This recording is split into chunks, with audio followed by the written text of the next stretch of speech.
شروع اللہ کا نام لے کر جو بڑا مہربان نہایت رحم والا ہے۔ سورۃ البقرہ آیت 142 تا 150۔ احمق لوگ کہیں گے کہ مسلمان جس قبلے پر پہلے سے چلے آتے تھے اب اس سے کیوں منہ پھیر بیٹھے؟ تم کہہ دو کہ مشرق اور مغرب سب اللہ ہی کا ہے، وہ جس کو چاہتا ہے سیدھے رستے پر چلاتا ہے۔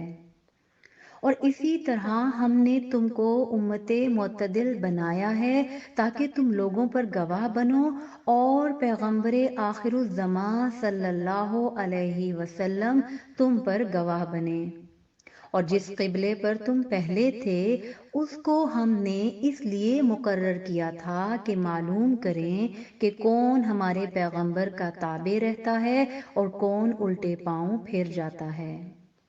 اور یہ بات یعنی تحویل قبلہ لوگوں کو گراں معلوم ہوئی، مگر جن کو اللہ نے ہدایت بخشی ہے وہ اسے گراں نہیں سمجھتے، اور اللہ ایسا نہیں کہ تمہارے ایمان کو یوں ہی ضائع کر دے۔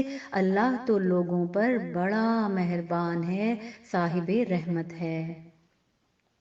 اے پیغمبر صلی اللہ علیہ وسلم، ہم تمہارا آسمان کی طرف منہ اٹھانا دیکھ رہے ہیں، سو ہم تم کو اسی قبلے کی طرف جس کو تم پسند کرتے ہو منہ کرنے کا حکم دیں گے، تو اپنا منہ مسجد حرام یعنی خانہ کعبہ کی طرف پھیر لو۔ اور تم لوگ جہاں ہوا کرو نماز پڑھنے کے وقت اسی مسجد کی طرف منہ کر لیا کرو۔ اور جن لوگوں کو کتاب دی گئی ہے وہ خوب جانتے ہیں کہ یہ نیا قبلہ ان کے پروردگار کی طرف سے حق ہے، اور جو کام یہ لوگ کرتے ہیں اللہ ان سے بے خبر نہیں۔ اور اگر تم ان اہل کتاب کے پاس تمام نشانیاں بھی لے کر آؤ تو بھی یہ تمہارے قبلے کی پیروی نہ کریں، اور تم بھی ان کے قبلے کی پیروی کرنے والے نہیں ہو۔ اور ان میں سے بھی بعض کے قبلے کے پیرو نہیں، اور اگر تم باوجود اس کے کہ تمہارے پاس علم یعنی اللہ کا حکم آ چکا ہے ان کی خواہشوں کے پیچھے چلو گے تو ظالموں میں ہو جاؤ گے۔ جن لوگوں کو ہم نے کتاب دی ہے وہ ان پیغمبر آخر الزماں صلی اللہ علیہ وسلم کو اس طرح پہچانتے ہیں جس طرح اپنے بیٹوں کو پہچانا کرتے ہیں، مگر ایک فریق ان میں سے سچی بات کو جان بوجھ کر چھپا رہا ہے۔ اے پیغمبر صلی اللہ علیہ وسلم، یہ نیا قبلہ تمہارے پروردگار کی طرف سے حق ہے، تو تم ہرگز شک کرنے والوں میں نہ ہونا۔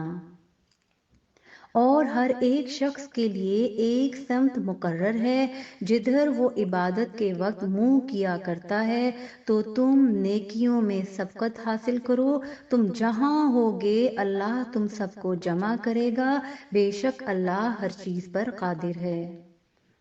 اور تم جہاں سے نکلو نماز میں اپنا منہ مسجد حرام کی طرف کر لیا کرو، بے شبہ یہ تمہارے پروردگار کی طرف سے حق ہے، اور تم لوگ جو کچھ کرتے ہو اللہ اس سے بے خبر نہیں۔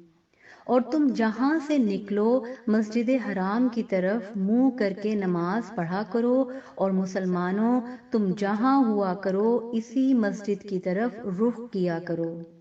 یہ تاکید اس لیے کی گئی ہے کہ لوگ تم کو کسی طرح کا الزام نہ دے سکیں، مگر ان میں سے جو ظالم ہیں وہ الزام دیں تو دیں، سو ان سے مت ڈرنا اور مجھ ہی سے ڈرتے رہنا۔ اور یہ بھی مقصود ہے کہ میں تم کو اپنی تمام نعمتیں بخشوں، اور یہ بھی کہ تم راہ راست پر چلو۔